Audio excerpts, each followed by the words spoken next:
بسم اللہ الرحمن الرحیم الحمدللہ رب العالمین والصلاة والسلام علی رسول الامین اما بعد۔ تو اب یہ سوال جواب کا پروگرام شروع ہوتا ہے۔ اپنی استطاعت کے مطابق انشاءاللہ جوابات دینے کی کوشش کروں گا۔ اللہ تبارک و تعالی حق بیان کرنے کی، حق سننے کی اور حق پر عمل کرنے کی توفیق عطا فرمائے۔ آمین۔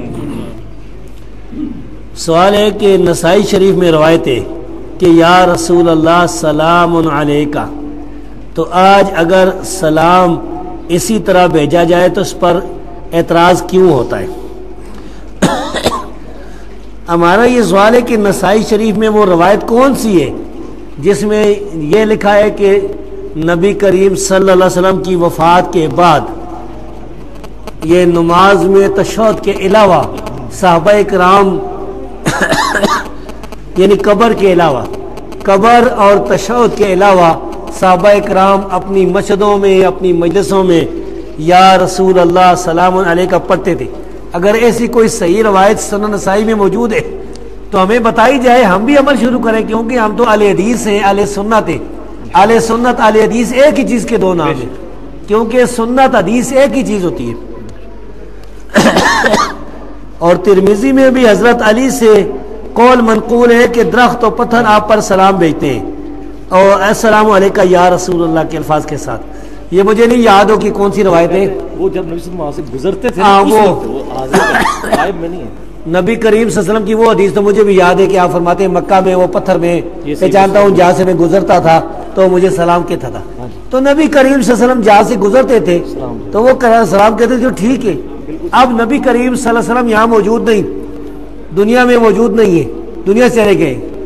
قبر پر چونکہ سلام جو ہے وہ صحابہ کرام سے ثابت ہے، عبداللہ بن عمر رضی اللہ تعالیٰ عنہ سے، اور ویسے بھی قبرستان پر عام سلام کی بھی حدیث صحیح موجود ہے، تو اس لحاظ سے قبر پر کوئی جائے تو وہ تو ٹھیک ہے، کہہ سکتا ہے۔ اس کے علاوہ کوئی دلیل میرے علم میں نہیں ہے۔ نبی کریم صلی اللہ علیہ وسلم کو پتھر اگر سلام کہتا تھا تو وہ آپ سامنے سے گزرتے تو کہتا تھا۔ بالکل ٹھیک۔ تو یہ بات جو ہے نا، اس لیے ان لوگوں کا استدلال غلط ہے، اس کو رد رکھ دینا۔ تو یہ ہے کہ قبرستان پر السلام علی اہل الدیار من المؤمنین یہ بھی ثابت ہے، السلام علیکم اہل الدیار من المؤمنین یہ بھی ثابت ہے قبرستان پر، جس طرح کہ صحیح مسلم کی حدیث سے۔ اور نبی کریم صلی اللہ علیہ وسلم کی قبر پر، نبی کریم صلی اللہ علیہ وسلم کی قبر پر اگر آپ خوش قسمت پہنچ جائے، آپ کے لیے سعودی حکومت وہ دروازہ کھول دے حجرہ مبارکہ کا، اندر آپ قبر پر چلے جائیں تو ضرور کہیں السلام علیکم یا رسول اللہ، یہ ثابت ہے۔ یہ آگے جی سوال، حالت سفر میں کتنی مدت تک قصر پڑھ سکتے ہیں؟ ہم ایک ہفتہ کے بعد گھر جاتے ہیں، واپسی پر قصر پڑھیں گے یا پوری نماز پڑھیں گے؟ دو تین سوال ہیں۔ حالت سفر میں راجح قول کے مطابق اگر آپ 20 دن قیام کرتے ہیں تو آپ پوری نماز پڑھیں گے۔ اگر آپ 18 دن، 17 دن، 16 دن قیام کرتے ہیں تو پھر آپ قصر کریں گے۔ بعض علماء ہمارے کہتے ہیں کہ 3 دن اگر پورے قیام کریں گے تو قصر پوری پڑھیں گے۔ یہ قول راجح نہیں ہے، مرجوح ہے۔ صحیح قول وہی ہے جو صحیح بخاری میں عبداللہ بن عباس رضی اللہ تعالیٰ عنہ کی روایت ہے۔ تو اس لحاظ سے آپ ایک ہفتہ اگر کسی جگہ رہتے ہیں، لیکن وہ آپ کا دفتر نہیں ہے، دفتر میں اگر کام کرتے ہیں تو پوری نماز پڑھیں۔ اگر آپ کسی جگہ مسافر کے ساتھ رہتے ہیں تو پھر آپ قصر کریں گے اور گھر جا کے پوری پڑھیں گے۔ میرا خیال ادھر رکھیے۔ اسلام میں تعویذ کی شرعی حیثیت کیا ہے؟ تعویذ سے مراد میرے خیال اس آدمی کی یہ ہوگی، سوال کرنے والے کی، جو لکھ کر لٹکاتے ہیں، ورنہ تو اعوذ باللہ پڑھنا بھی عربی میں تعویذ ہی ہے، اعوذ باللہ من الشیطان الرجیم، تو اس کی تو بڑی حیثیت ہے شرعی اسلام میں، قرآن پڑھتے اس کو پڑھنا ہے۔ لیکن یہ جو گلے میں لٹکانا، بازو کے ساتھ، ٹانگ کے ساتھ باندھنا یا دیوار کے ساتھ یا کچھ، یہ جو تعویذ ہے بھائی، اس کا کوئی ثبوت نبی صلی اللہ علیہ وسلم سے بھی نہیں ہے، صحابہ سے بھی نہیں ہے، صحابہ کرام سے بھی نہیں۔ عائشہ صدیقہ رضی اللہ تعالیٰ عنہ سے ایک روایت آتی ہے تمیمہ والی، تمیمہ وہ منکوں کے کہتے ہیں، دوسری چیز ہوتی ہے، تو یہ بارے سے بچنا چاہیے۔ اس بارے میں راجح بات یہی ہے کہ چونکہ اس کا ثبوت نہیں ہے تو یہ کام نہیں کرنا چاہیے۔ اور دوسری بات یہ کہ یہ سد ذریعہ کے طور پر بھی یہ کام نہیں کرنا چاہیے، کیونکہ مشرکین ایسے تعویذ لکھتے ہیں جن پر 12 اماموں کے نام، یا علی مدد، یا کیا 12 پنجے اور گنتی 1/2/3 اس قسم کی باتیں، اور کفار کے شداد، حامان، فرعون وغیرہ کے نام بھی لکھے ہوتے ہیں، وہ سارے شرکت ہوتے ہیں. تو یہ سد ذریعہ کے طور پر بھی جائز نہیں. کیا قرآنی تعویذ جائز ہے؟ بھائی قرآنی تعویذ کا ثبوت ہو نبی سلام سے، صحابہ سے نہیں ہے، باقی تابعین تبع تابعین سے ہے، سلف میں اختلاف ہے. ہم اس کو شرک کفر نہیں کہتے، یہ شرک یا کفر یا فتویٰ نہیں لگاتے. ہم یہ کہتے ہیں کہ قرآنی تعویذ بچنا چاہیے، اگرچہ کوئی اس کو سوال کر لیتا اس پر فتویٰ کوئی نہیں لگے گا.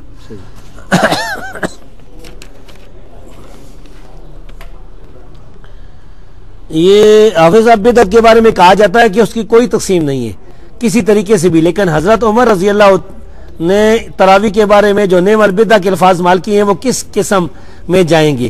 مان لیا کہ تراویح کی اصل موجود تھی لیکن حضرت عمر تو بدعت کے استعمال کی. اس میں یہ ہے نا کہ بدعت کے بارے میں ایک ہوتی ہے لغت میں، ایک ہوتی ہے شریعت میں. 2 قسم کی قسمیں علماء نے بیان کی ہیں. ایک بدعت لغوی بدعت ہوتی ہے، ایک شرعی بدعت ہوتی ہے. شرعی بدعت جو ہے ہر قسم کی گمراہی ہے. کل بدعت ضلالۃ وان رأى الناس حسنہ، جیسا کہ عبداللہ بن عمر رضی اللہ عنہ نے فرمایا، اور نبی صلی اللہ علیہ وسلم نے فرمایا کل بدعت ضلالہ. اب سیدنا عمر رضی اللہ تعالیٰ عنہ نے جو بدعت کہا ہے تو یہ لغوی معنی میں کہا ہے، شرعی معنی میں نہیں کہا، کیونکہ وہ کام تو ثابت ہے، وہ کام تو بدعت ہے ہی نہیں. ہم کہتے ہیں کہ اس کو تم بدعت کہتے ہو تو یہ ایک لفظی بات ہے، اس کے ساتھ وہ کام جو ہے حقیقی بدعت نہیں بنتا. یعنی الفاظ انہوں نے جو استعمال کیے تھے وہاں پر یہ بدعت کا لفظ استعمال نہیں ہونا چاہیے تھا، لیکن انہوں نے استعمال کیے، تو اب یہ لغوی معنی سے یہ الفاظ ہو گئے. ہاں جی، لغوی لحاظ سے یعنی یہ کام بدعت نہیں ہے.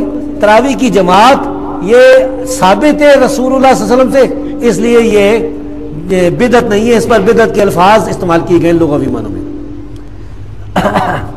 بعد میں. اچھا جی،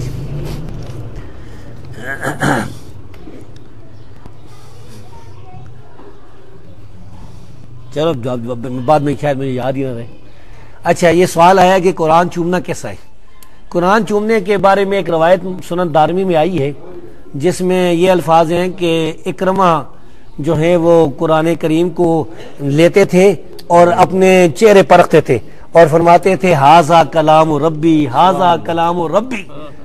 تو یہ اس روایت کے سارے راوی ثقہ ہیں، سارے راوی، لیکن اس میں مسئلہ یہ حل نہیں ہوا نا کہ اس میں وہ متصل نہیں ہے، یعنی راوی کی ملاقات اکرمہ سے نہیں. اکرمہ تو پہلے شہید ہو گئے تھے، ابو جہل کے بیٹے. اکرمہ جو ہے وہ غالباً قریب ہی کسی دور میں ابوبکر صدیق کے دور میں غالباً شہید ہو گئے تھے. تو اس ابن ابی ملیکہ جو ثقہ تابعی تھے، یہ مرسل روایت ہے، یہ کبار یعنی مراسیل میں سے. دوسری بات یہ کہ قرآن کریم کی آیت ہے، اللہ فرماتا ہے وَمَن يُعَظِّمْ شَعَائِرَ اللَّهِ فَإِنَّهَا مِن تَقْوَى الْقُلُوبِ، جو اللہ کے شاعر کا عزت کرتا ہے، تعظیم کرتا ہے، یہ تقوی والی بات ہے. تو ہم اس آیت کی روح سے یہ فتویٰ دیتے ہیں کہ قرآن چومنا جائز ہے، بدعت نہیں ہے، کیونکہ اس کی دلیل قرآن کریم کی آیت سے یہ مل رہی ہے، کیونکہ یہ رب کا کلام ہے اور اس کی عزت کی جا رہی ہے. اکرمہ سنن دارمی میں آنکھوں پر لگاتے ہیں. اچھا، اس بخاری اور دیگر کتب کے اندر جو حضرت عائشہ کی حدیث ہے جس میں ہے کہ ان کے پاس 2 لڑکیاں کچھ اشعار پڑھ رہی تھی اور دف بجا رہی تھی، تو حضرت ابوبکر ان کے حجرے میں داخل ہوئے اور رسول صلی اللہ علیہ وسلم بھی وہیں لیٹے تھے. ابوبکر کو اس کا علم نہ تھا، انہوں نے حضرت عائشہ کو منع کیا تو رسول نے فرمایا کہ لِكُلِّ قَوْمٍ عید وَهَذَا يَوْمُ عِيدِنَا، کیا اسے گانے بجانے کا استدلال کیا جا سکتا ہے؟ اگر نہیں تو جو سکالر میڈیا پر آ کے استدلال کرتے ہیں ان کا جواب کیوں دی؟ ان کا تو جواب دیا جا چکا ہے. شاہد الحق قصری صاحب نے ایک پوری ان کی کتاب چھپی ہوئی ہے، ان کا وہ سکالر میں سمجھ گیا آپ جس طرف اشارہ ہے غامدی کی طرف. تو مسئلہ یہ ہے کہ یہ جتنی یہ حدیث میں الفاظ ثابت ہیں یہ ٹھیک ہے. دف بجانا عید کے دن یہ ثابت ہے تو دف بجانا جائز ہے. اس کے علاوہ اشعار اگر شرکیہ نہیں ہے تو پڑھنا جائز ہے. تو اس کے علاوہ گانے بجانے کی حرمت کے بارے میں صحیح حدیث موجود ہے. نبی کریم صلی اللہ علیہ وسلم کی ایک حدیث صحیح بخاری میں یستحلون المعازف، آپ نے فرمایا یعنی قیامت کی نشانیوں میں سے کچھ ایسے لوگ ہوں گے جو گانے بجانے کے آلات کو حلال سمجھیں گے. یہ صحیح بخاری میں حدیث موجود ہے اور صحیح حدیث اس پر ابن حزم کی جرح مردود ہے. اس طرح یہ بھی حدیث صحیح ہے جو سیدنا عبداللہ بن عباس رضی اللہ تعالیٰ عنہ سے مسند احمد سنن ابی داؤد وغیرہ میں کہ نبی کریم صلی اللہ علیہ وسلم فرمایا الکوبہ تو حرام، کوبہ طبل ڈولکی یہ حرام ہے۔ اس کے علاوہ اور بھی ہے، ہمارے پاس ایک کتاب بھی ہے احادیث المعازف فی المیزان، شیخ عبداللہ بن یوسف الجدی العراقی، انہوں نے لکھی، بڑی زبردست کتاب ہے، اس میں صحیح روایتیں انہوں نے کی، قرآن کریم کی آیت سے بھی استدلال کیا ہے وَمِنَ النَّاسِ مَن يَشْتَرِي لَهْوَ الْحَدِيثِ، اس سے بھی استدلال کیا اس کے حرام ہونے پر۔ اچھا جی اگر عید میلاد النبی کی اصل قرآن و حدیث سے نہیں ہے تو پھر سیرت النبی کانفرنس اور شہدائے کشمیر کانفرنس کی اصل کیا ہے؟ لیکن میلاد میں بھی اللہ اور اس کے رسول کا نام لیا جاتا ہے اور نحو و صرف اور قرآن پر بھی اعراب نبی کے فرمانے کے بعد لگائے گئے۔ یہ ایک سوال ہے، بہت سی باتیں۔ عید میلاد النبی سے مراد کیا ہے آپ کی؟ اگر آپ کی مراد یہ ہے کہ لوگوں کو اکٹھا کر کے 12 ربیع الاول کو یا آگے پیچھے ایک تقریر کی جائے، نبی صلی اللہ علیہ وسلم کی فضائل بیان کیے جائیں، صحیح حدیثیں بیان کی جائیں، لوگ سنیں، یہ تو صحیح ہے، اس کو کون ناجائز قرار دیتا ہے؟ کوئی نہیں کہتا، یہ کوئی بھی اس کو ناجائز نہیں قرار دیتا۔ 12 ربیع الاول ہو، 14 ربیع الاول ہو، جب بھی ہو رسول اللہ صلی اللہ علیہ وسلم کی تو خوبیاں بیان کریں، ورفعنا لک ذکرک۔ اب ہمارا یہ اختلاف ہے، عید میلاد النبی سے اگر مراد آپ یہ لیتے ہیں کہ بہت سے لڑکے اور جھنڈے لیے ہوئے اور عجیب عجیب کپڑے پہنے ہوئے اور ہاتھ میں لکڑی کی تلواریں بھی، ایک دفعہ میں جا رہا تھا تو 2 تلواریں لے کے آ رہے تھے، میں نے کہا کہ اللہ خیر کرے، یہ تلواریں اصلی ہے لکڑی کی، قریب جا کر دیکھا تو لکڑی کے رنگ لگے اوپر۔ تو یہ چیزیں جو ہیں اس طرح کے جلوس نکالنے یہ صحیح نہیں، یہ بدعت ہے، یہ شیعوں سے لیے گئے ہیں، فاطمیوں سے لیے گئے ہیں۔ ہم یہ کہتے ہیں کہ اگر کوئی آدمی اس طرح کی جلوس نکلتا ہے شہدائے کشمیر کے لیے یا کوئی اور تو جائز نہیں ہے۔ میرے علم میں ویسے نہیں ہے کہ کسی اہل حدیث نے، چاہے کوئی بھی ہو، اس نے اس طرح کے جلوس نکالے ہوں کہ وہ لوگ جو ہیں وہ ہاتھ میں تلواریں بھی لی ہوئی ہیں، جھنڈیاں بھی لی ہوئی ہیں اور بالکل وہ گانے بھی لگے ہوئے ہوتے ہیں اور سب کچھ نہیں۔ بھائی کانفرنس سے مراد اگر آپ کا جلسہ ہے جس میں سیرت کی باتیں بیان ہوتی ہیں، تقریر ہوتی ہے، لوگ کہ وہاں سنتے ہیں مسجد میں یا کسی جگہ، تو یہ جائز ہے، اس کو کوئی منع نہیں کرتا۔ تو ہم کہتے ہیں کہ نبی کریم صلی اللہ علیہ وسلم کے بارے میں آپ بھی اس طرح بیان کریں، نبی کی صحیح حدیثیں بھی لوگوں کو بتائیں، وہ ذرا حدیثیں لوگوں کو بتائیں جن پر لوگ عمل نہیں کرتے، صحیح حدیثیں۔ ہمارا ایک دوست جا رہا، مجھے لطیفہ یاد آ گیا، وہ دیوبندیوں سے اہل حدیث ہو گیا، تبلیغی جماعت والوں سے، ہمارے علاقے میں بھی موجود ہے، وہ ان کا متکلم تھا، اس کو لے گئے وہ سے روزے پر، تو انہیں کیا پتا تھا، تو فیدین تو خیر انہیں دیکھ لیا تھا لیکن انہیں نہیں پتا تھا کہ کیا ہوتا ہے۔ اس کو جب مغرب کے بعد اس کو کھڑا کیا نا متکلم بنا کر، تو شروع ہو گیا، انہیں سارے شرکیہ واقعات جتنے بھی تھے نا تبلیغی نصاب میں اور فضائل صدقات میں چن چن کر بیان کیے۔ انہوں نے کہا ہمارا بزرگ 12 دن جو ہے وہ ایک وضو سے ساری نمازیں پڑھتا تھا، لوگ سارے دیکھ رہے ہیں غصے میں، اور بھی بڑے بڑے وہ اتنے شرمندہ ہوئے تبلیغی جماعت والے، جب لوگ سارے مخالف ہو گئے کہ یہ کیا ہے، یہ تبلیغ ہے، یہ نہیں مانتے آپ۔ اس کے بعد انہوں نے کہا، وہ شفیق نام اس کو، لوگوں نے ان تبلیغی جماعت نے کہا کہ بس جی آپ آ جائیں، ضرورت نہیں ہے۔ تو بھائی لوگوں کو صحیح طرح بتائیں اور نہ ہو صرف لگائیں۔ بھائی اعراب کی مثال میں بیان کرتا ہوں یہ کہ اگر یہ اعراب جو ہے نا یہ نہ بھی ہو، قرآن اسی طرح پڑھنے کا جس طرح لکھا ہوا ہے۔ مثال کے طور پر ہم کسی کا نام لیتے ہیں نا، ہم کہتے ہیں کہ مثال کے طور پر یہ امریکہ کا کیا صدر اس وقت، اس کا کیا نام ہے، اوباما۔ ہم مثلا کہتے ہیں اوباما کافر ہے، الف کے اوپر زبر لگاتے ہیں، ہاں اوباما کافر، کاف کے اوپر زبر، فے کے نیچے زبر، یہ اگر نہ بھی لگائیں تو اس کو پڑھیں گے یہی، اب اوباما کافر ہے، جس کوئی اور طریقہ ایجاد کر لیں۔ اس لیے میں نے ایک آدمی کو کہا تھا، میرے پاس آیا، میں نے کہا تو پڑھے گا اسی طرح الحمدللہ رب العالمین، تو یہ نہیں پڑھ سکتا الحمدللہ یا اس طرح کے الفاظ، یہ نہیں پڑھے گا، کافر ہو جائے گا۔ سنن نبی داؤد میں کعبہ کی طرف تھوکنے کو والے کو امامت سے اتار دیا، کعبے کی طرف پاؤں کرنا کیسا ہے؟ بھائی پاؤں نہیں کرنے چاہیے، اگرچہ واضح دلیل موجود نہیں ہے، لیکن چونکہ ہمارے معاشرے میں اس کو توہین سمجھا جاتا ہے تو عرف کا خیال رکھنا چاہیے۔ نبی کریم صلی اللہ علیہ وسلم بھی عرف کا خیال رکھتے تھے، اسی لیے تو آپ نے منافقین کو قتل نہیں کیا کہ لوگ یہ نہ کہیں کہ اپنے ساتھیوں کو قتل کرتا ہے۔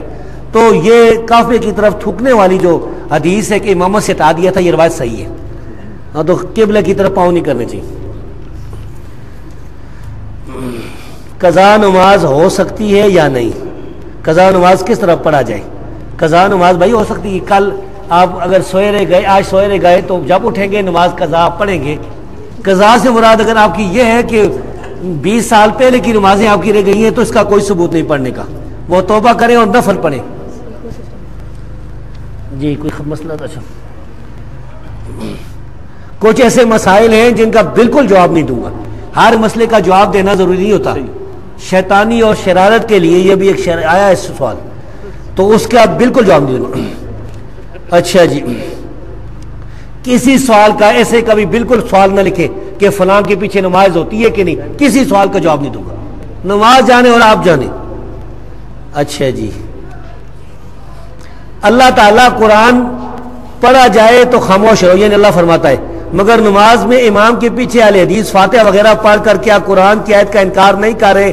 بھائی نہیں کر رہے، اس لیے کہ اللہ تبارک و تعالیٰ قرآن میں فرماتا ہے فَقْرَؤُوا مَا تَيَسَّرَ مِنَ الْقُرْآنِ، اے نبی کریم صلی اللہ علیہ وسلم اور نبی کریم صلی اللہ علیہ وسلم کے مقتدیوں صحابیوں، تم سب کے سب قرآن پڑھو جو میسر ہو۔ سورہ مزمل میں اب وہ سیاق و سباق دیکھیں، نبی صلی اللہ علیہ وسلم نماز پڑھاتے تھے، صحابہ کے آپ کے ساتھ صحابہ نماز پڑھتے تھے۔ ان کس طرح آتا ہے، ان ربک یعلم انک تقوم ادنی من ثلثی اللیل وثلثہ ونصفہ وطائفۃ من الذین آمنوا معک من الذین معک۔ تو یہ اصل میں قرآن یاد بھی ہونا، تو جب بیان آدمی کر رہا ہو تو کدھر آتا ہے ذہن میں، پیچھے سے آیت پڑھتے جائے تو پھرتی ہے۔ تو بہرحال اللہ فرماتا ہے فَقْرَؤْا مَا تَيَسَّرَ مِنَ الْقُرْآنِ، تو اس پر ہم عمل کرتے ہیں۔ دوسرا یہ ہے کہ یہ قرآن جب پڑھا جائے تو خاموش ہو۔ یہ آیت جو ہے بھائی آپ کے بزرگ کہتے ہیں یہ کافروں کے بارے میں نازل ہوئی ہے، مسلمانوں کے بارے میں نہیں نازل ہوئی۔ کافر کیا کرتے تھے؟ اگر آپ لوگوں کا یہ خیال ہے کہ نبی صلی اللہ علیہ وسلم قرآن پڑھتے تھے تو صحابہ شور مچاتے تھے، نہیں سنتے تھے، یہ خیال غلط ہے، یہ بالکل ثابت نہیں۔ کافر البتہ شور مچاتے تھے، کیونکہ قرآن میں اللہ نے فرمایا وَقَالَ الَّذِينَ كَفَرُوا لَا تَسْمَعُوا لِهَذَا الْقُرْآنِ، کافر کہتے تھے قرآن نہ سنو۔ اللہ کیا فرماتا ہے فَاسْتَمِعُوا وَإِذَا قُرِئَ الْقُرْآنُ فَاسْتَمِعُوا لَهُ، سنو قرآن۔ کافر کہتے ہیں لا تسمعوا، اللہ کہتا ہے فَاسْتَمِعُوا، اور کافر کیا کہتے ہیں وَالْغَوْا فِيهِ، شور مچاؤ۔ اللہ فرماتا ہے وَأَنصِتُوا، خاموش ہو جاؤ۔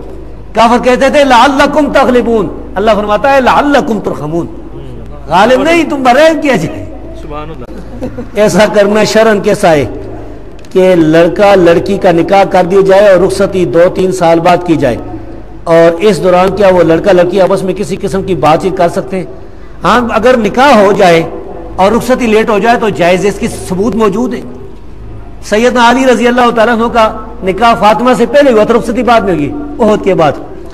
اور دوسرا یہ کہ وہ اس کی بیوی بن گئی ہے، بات چیت کر سکتے ہیں، لیکن اب تو وہ اس کی بیوی ہے، شرعی لحاظ میں کوئی حرج نہیں۔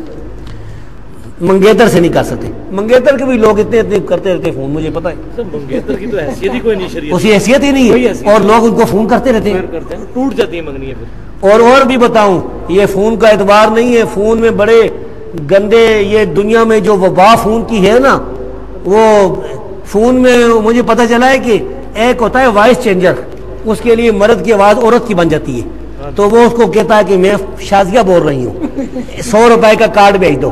اس طرح کرتے کرتے اس کو لوٹ لیتے سارا۔ مشرک اور کلمہ گو مشرک میں کیا فرق ہے؟ اگر نہیں تو جو کرتے ہیں وہ کیوں کرتے ہیں؟ مشرک تو ہندو بھی ہو سکتا ہے، کلمہ گو شرک کرنے والا جو ہے وہ اس میں فرق تو ظاہر نظر آ رہا ہے، اس میں تو کوئی ایسا مسئلہ ہے نہیں۔ ذبیحہ حلال ہے اس کا، کلمہ گو کا نہیں، یہ دونوں مشرک جو ہے نا، یہ دونوں ہی جرمی ہیں۔ اب یہ کہ ایک آدمی کلمہ گو ہے، آپ اس کو مشرک سمجھتے ہیں، ہے مشرک نہیں، بدتی ہے، گمراہ ہے، ظالم و ذیل ہے، تو اس کا تو علیحدہ مسئلہ، اس کے بارے میں ہم مضمون لکھ چکے کہ اس کا ذبیحہ حلال ہے۔ ہاں، یہ عام عوام کو فتویٰ لگانا کہ فلاں لوگ، ہمارے یہاں کئی اہل حدیث بھی فتویٰ لگاتے ہیں نا ایک فرقے پر، وہ جو قبروں کے پاس جاتے ہیں کہ سارا فرقہ ہی مشرک ہے، یہ اس طرح کے فتوے یہ صحیح نہیں ہے۔ اچھا جی، مالک ایک شخص اگر زخمی حالت میں ہو، دوسری شخص وہاں سے گزر رہا ہو اور نماز کا وقت فوت ہونے کے قریب ہے، اب وہ پہلے نماز پڑھی اور زخمی کی مدد کرے، اس کا جواب بڑا آسان ہے، اجتہاد کرے خود۔ وہ میں کون آ گیا اس کے لیے فتویٰ دیتا رہا، وہ اجتہاد کرے خود اللہ کے دربار میں، وہ یعنی خود فیصلہ کرے کہ مجھے کیا کرنا چاہیے، خود اجتہاد کرے، جو اجتہاد کرے گا اس کو ثواب ملے گا انشاءاللہ۔ یہ کیا کہ ہم اپنی طرف سے شرعی سازی کرتے پھریں. غسل جنابت میں پانی سر پر 3 بار ڈالنا بھول جائے تو کیا غسل ہو جائے گا؟ یعنی پانی اس نے ڈالا ہی نہیں ہے اور خشکی بار آ گیا تو پھر تو نہیں ہوگا. اگر پانی ڈالا ہے سارا جسم بھیگ گیا غسل جنابت کے لیے اس نے تو پھر تو غسل ہو جائے گا. 3 بار ڈالنا نہیں 3 بار ڈالنا ضروری نہیں ہے, 1 بار بھی کافی. جسم کے اعضاء مرنے کے بعد عطیہ کر سکتے, جسم کے اعضاء مرنے کے بعد عطیہ کر سکتے کسی دوسرے شخص کو؟ نہیں بھائی, اس کا کوئی ثبوت نہیں. میت کی بے حرمتی سے منع کیا گیا شریعت میں. زرداری صاحب نے دے دی ہے. ہاں جی.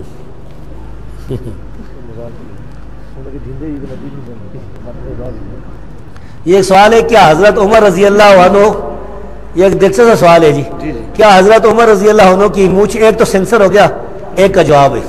مونچھیں موڑی ہوئی تھیں یعنی اس طرح مونچھیں بڑی بڑی. ایک شخص نے واقعہ بیان کیا, کیا یہ واقعہ صحیح سے ثابت ہے؟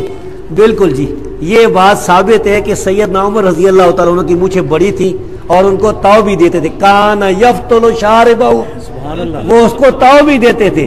یہ امام احمد بن حنبل کی کتاب العلل میں صحیح روایت موجود ہے, طبرانی کے المعجم الکبیر میں. لیکن ساتھ ہی یہ بھی ثابت ہے کہ عبداللہ بن عمر رضی اللہ تعالیٰ مونچھیں اتنی کتراتے تھے کہ جسم نظر آتا تھا. نبی کریم صلی اللہ علیہ وسلم نے مونچھوں کو کٹوانے کا حکم دیا ہے. اب بہتر یہ ہے کہ مونچھیں کٹائی جائیں بالکل نہ ہو. اگر کوئی رکھ بھی لیتا ہے تو اس کو کاٹے گا یہاں سے اگر بڑی ہو جاتی ہے تو ٹھیک ہے, داڑھی نیچے پوری ہوگی. اس طرح پھروانا جو ہے یہ نبی صلی اللہ علیہ وسلم سے صحابہ تابعین ثابت نہیں ہے, لیکن تبع تابعین سے سفیان بن عیینہ رحمۃ اللہ علیہ ثابت ہے. بہتر یہ ہے کہ اس طرح نہ پھرائی جائے, مشین پھرائی جائے. مسلم میں تو نہیں آتا یہ. ہاں جی, نہیں مسلم میں نہیں آتا, کیونکہ سفیان بن عیینہ مکہ کے جو بڑے محدث تھے ان سے یہ ثابت ہے. بس نہیں کرنا. اگر کوئی آدمی کہے یا عالم کہے کہ قرآن کی روح سے اہل ایمان عیسائی اور یہودی بھی ہو سکتے ہیں یا ہو سکتے ہیں تو کیا ان کا کہنا درست ہے؟ بالکل باطل ہے, بالکل غلط ہے. قرآن کی روح سے یہودی اور عیسائی بالکل مسلمان نہیں ہیں, اہل ایمان نہیں ہیں. جب تک نبی پر ایمان نہیں لائیں گے, قرآن پر ایمان نہیں لائیں گے تو وہ کبھی مومن نہیں ہو سکتے. وہ قرآن کی آیت کو جو وہ ان الذین آمنوا والذین ہادوا والنصارى والصابین غلط استدلال کرتے ہیں, اس میں ہادوا والنصارى وہ ہے جو نبی صلی اللہ علیہ وسلم پہلے گزر گیا دنیا میں. نبی صلی اللہ علیہ وسلم آ گئے, اب کوئی کسی کے لیے کوئی راستہ نہیں ہے. صحیح مسلم کی حدیث ہے, رسول اللہ صلی اللہ علیہ وسلم فرمایا کہ اس ذات کی قسم جس کے ہاتھ میں, جس کے قبضے میں میری جان ہے, میرے آنے کے بعد جس نے میرے بارے میں سن لیا نا اور پھر مجھ پر ایمان نہ لایا, چاہے یہودی ہے چاہے عیسائی ہے, وہ اللہ ادخلہ اللہ النار, اللہ اس کو جہنم میں داخل کرے گا. یہودی اور عیسائی کا کیوں ذکر کیا؟ اصل میں دنیا کی یہ آسمانی مذاہب میں 2 بڑے مذہب تو یہی ہیں, باقی تو اتنے بڑے نہیں. جب یہودی اور عیسائی دوزخ میں جائیں گے تو ہندو اور بدھ تو بدرجہ اولا جائیں گے. یہ بات ہے. اگر کوئی عالم کہے کہ عیسائی میری مسجد میں آ کر اپنی عبادت کریں, مجھے کوئی اعتراض نہیں. اس کے بارے میں آپ کیا کہتے ہیں؟ باطل ہے, غلط بات ہے. یہ ہماری مسجدوں میں نہ ہے. عیسائی جو ہے بالکل اس آدمی کو کہیں کسی دلیل بیان کرے اس کی. ساتھ وہ ہندوؤں کو بھی اجازت ہے کہ ساتھ بت بھی لیتے جائیں, یہ عیسائیوں کو کہ مریم کا اور عیسیٰ علیہ السلام کے بت بھی لیتے جائیں, معاذ اللہ. صدقہ کس انداز میں دینا چاہیے؟ بعض لوگ صدقے کے طور پر بکرا وغیرہ دیتے ہیں, کیا یہ صحیح ہے؟ بکرا صحیح ہے, لیکن بہتر یہی ہے کہ صدقہ کوئی مستحق ہے اس کی امداد کر لی جائے. ایک غریب آدمی اس کے گھر میں آٹا نہیں ہے, اس کو بھائی آٹا دے دے. یہ بکرے والی رسم ہے ہمارے یہاں چلی ہوئی, لیکن اس سے بہتر یہ ہے کہ رقم وغیرہ دے دی جائے. ایسا کھانا ہو جو ہو تو اللہ کے نام پر مگر کسی دن سے خاص کرنا, مثلا میلاد ختم وغیرہ کے ساتھ, یہ کھانا درست ہے؟ اس سے بچنا جو ہے وہ درست ہے. 12 ربیع الاول کو چکوال میں جو واقعہ اس کی حقیقت پر روشنی ڈالیں. مجھے تو یہ سارا واقعہ جھوٹا نظر آتا ہے. اگر کوئی آدمی تحقیق کرنا چاہے تو وہاں اس گاؤں میں جو اہل حدیث صحیح العقیدہ ہے لوگ نا, ان سے جا کے پوچھ لیں. دوسرے لوگوں کا تو بریلویوں کو تو کوئی اعتبار نہیں اہل بدعت کا. یہ تو جس زمانے میں ہم جا رہے ہیں اس میں سب کچھ ہو سکتا ہے. اتنا بڑا 6 فٹ کا پاؤں, وہ نبی کریم صلی اللہ علیہ وسلم کا. آپ کو پتا ہے کہ نبی کریم صلی اللہ علیہ وسلم کا جو جسم والا تھا عام انسانوں جیسا تھا, اور قبریں موجود ہیں ابھی. قبریں موجود, نبی صلی اللہ علیہ وسلم کی, ابوبکر صدیق حضرت عمر کی تینوں قبریں موجود ہیں. اور اس طرح صحابہ کی قبریں بھی موجود ہیں، کچھ نہ کچھ قبریں ابھی موجود ہیں. تو یہ ہمارے جیسے یعنی ان سے یہ ہو سکتا ہے 6 فٹ 6.25 فٹ 6.5 فٹ 5.5 کیا ہوتا ہے وہ 6 فٹ کا پاؤں ہے تو 40 فٹ کا نبی صلی اللہ علیہ وسلم ہوں گے نا. ہاں جی جب ہم ہاں کرتے جی. ہیں تو یہ سارا جھوٹ ہے جی. کیا رفع دین کے بغیر نماز ہو جاتی ہے؟ مجھے تو نہیں پتہ بھائی. رفع دین جو ہے نبی کریم صلی اللہ علیہ وسلم کی سنت ہے، اللہ کے رسول سے رفع دین کا کرنا ثابت ہے، نہ کرنا کوئی ثابت نہیں، کوئی حدیث صحیح نہیں اللہ کے رسول سے کہ آپ نے رفع دین کے بغیر نماز پڑھی. باقی ہو جاتی ہے کہ نہیں یہ آپ جانے اور آپ کا کام. صحیح. آگے لکھا ہے جی کیا امام ابو حنیفہ سے رفع دین ثابت ہے؟ بھائی ان سے ثابت نہیں ہے، نبی کریم صلی اللہ علیہ وسلم سے ثابت ہے، صحابہ سے ثابت ہے، ابوبکر صدیق سے ثابت ہے، اسی طرح علی رضی اللہ تعالیٰ عنہ سے ثابت ہے. تو نیچے آنے کی تو خاص ضرورت نہیں. امام حنیفہ نے بغیر رفع دین کی حدیثیں کہاں سے اکٹھی کی؟ انہوں نے کوئی حدیثیں اکٹھی نہیں کی. اگر وہ کوئی حدیثیں اکٹھی کرتے تو کتاب چھوڑ کے جاتے. کدھر ہے وہ کتاب؟ وہ ہمیں بتائیں جو انہوں نے حدیثیں اکٹھی کی ہیں. یہ تو میں بتاتا ہوں، انہوں نے جو بتایا وہ سارا بلیک آؤٹ ہے. اب موطا امام محمد کے نام سے جو کتاب ہے اس کا لکھنے والا محمد بن حسن بن فرقد الشیبانی محدثین کے نزدیک ضعیف راوی تھا. امام احمد بن حنبل رحمہ اللہ وہ اس پر جرح کرتے ہیں. امام ابن معین فرماتے ہیں لیسا بشیء، یہ کچھ بھی نہیں، بلکہ یہ بھی صحیح ثابت ہے، فرماتے ہیں کذاب ہے. قاضی ابو یوسف کہتے تھے یہ مجھ پر جھوٹ بولتا ہے. اور بھی جرح موجود ہے ابن فرقد پر. تو وہ تو گئی امام حنیفہ رحمۃ اللہ علیہ تو بری ہوئی.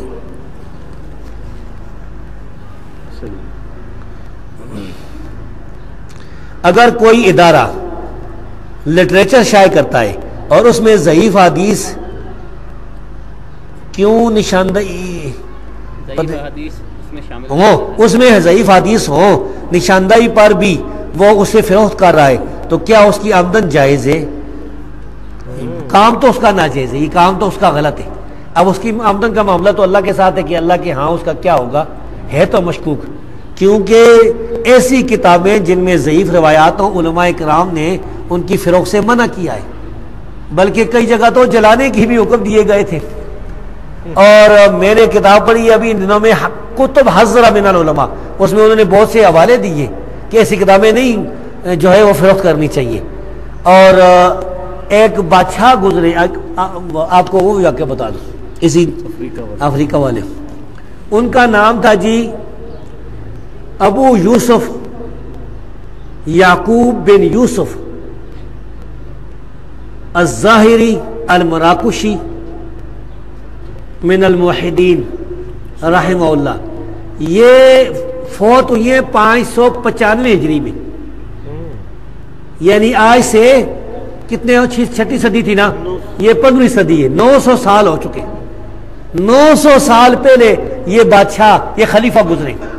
یہ مراکش افریقہ اور یورپ کے کچھ حصے پر اس کی خلافت ہے.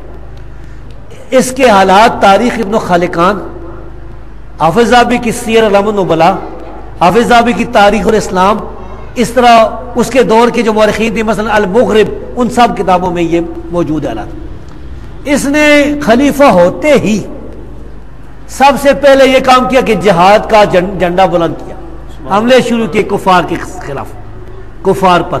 فرانس تک پہنچ گیا تھا یہ. دوسرے اس نے کیا کیا، یہ 5 نمازیں خود پڑھاتا تھا بادشاہ، اور یہ اس بادشاہ کی تحقیق تھی کہ نماز نہ پڑھنے والا کافر ہے. تو پھر جو نماز نہیں پڑھتا تھا اس کی چھٹی کراتا تھا تلوار. اور اس نے اپنے رشتہ داروں پر بھی شرعی حدود کا نفاذ کیا. اور کسی راستے سے جاتا تھا، کوئی عورت کھڑی ہو جاتی تھی، کہتی تھی میں مظلوم ہوں، یا بچہ کھڑا رک جاتا تھا، اس کا حق ادا کراتا تھا. اس کی یہ تو باتیں تھی. اس کا جو بڑا کارنامہ ہے وہ کیا ہے، جب یہ خلیفہ بنا اس دن اس نے قانون جاری کیا کہ میری خلافت میں، میری بادشاہی میں لا یقلدوا احدا، کسی کی تقلید نہیں کریں گے علماء، تقلید ختم، پوری میری بادشاہی میں تقلید نہیں ہوگی. اور اس نے کہا یہ فقہ کی کتابیں ساری جلا دو.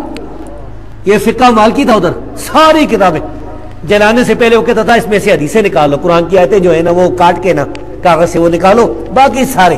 وہ مورخ کہتا ہے میں دیکھتا تھا کہ وہ باہر جو ہے نا لدے ہوئے آتے تھے وزن جانوروں پر، اور وہ کتابیں جلائی جاتی تھی. سارا اس نے مدونہ جتنی کتابیں تھی سب جلا کے رکھتی. اس نے فقہ مالکی کو ختم کیا اس نے اپنے دور میں. اس نے کہا کہ 4 چیزوں کے مطابق فتوے دو گے، قرآن، حدیث، اجماع اور اجتہاد، بس یہ 4 فتوے۔ اور اس نے ایک اور کام بھی کیا، تخت ہے نا، تخت سے نیچے بیٹھتا تھا، اوپر اس نے 3 چیزیں رکھی تھی، کہتا تھا یہ قرآن ہے، یہ حدیث ہے اور یہ تلوار ہے، بس اور تیسری چوتھی چیز کوئی نہیں ہے، قرآن حدیث مانو یا تلوار۔ یہ کہتے ہیں اہل حدیث انگریزوں کے دور پہ، تو ہم کہتے ہیں یہ کون تھا؟ اور یہ تو ہمارا بزرگ تھا، یا اللہ ہمیں اس کے ساتھ اٹھانا۔ آمین سلطان ابو یوسف، کیا نام تھا، ابو یوسف یعقوب بن یوسف التوحیدی رحمہ اللہ، وہ موحدین تھے نا، اصل میں اس کے جو پردادے تھے ان کے اندر کچھ بدعات تھی۔ وہ ابن تمرت، انہوں نے افریقہ پر قبضہ کر لیا تھا، تو اس نے مادی ہونے کا دعویٰ کیا، اس نے اس مادیت ساری ختم کی، ابن تورمت کا نام نشان ختم کیا۔ اور یہ ہاں ایک اور بات میں بھول گیا، حافظ صاحب نے لکھا ہے کہ اس خلیفہ ہوتے ہی اس نے اہل حدیث کو لے آیا، آؤ اہل حدیث سارے آ جاؤ، ان کو اپنی خلافت میں رکھتا تھا، ان سے دعائیں کراتا تھا، دعا کرو اللہ سے میرے لیے اللہ مجھے فتح دے، اور مرنے سے پہلے وصیت کی کہ مجھے ایک راستے کے قریب جو دفن کرنا تاکہ لوگ میرے لیے استغفار کرتے ہیں۔ کیسا مجاہد انسان ہے۔ تو بھائی یہ کتابیں جو اس کی آمدن مشکوک ہے اور جو کر رہے ہیں بھائی صحیح نہیں ہے، یہ کتابیں خراب جو کتابیں ہیں یہ صرف ایک شرط پر بیچنی جائز ہے کہ اگر کسی مسلمان عالم کو دے کہ بھائی یہ کتاب پڑھ کے ان پر رد کر تو پھر تو ٹھیک ہے، ورنہ عوام کو یہ جائز نہیں ہے۔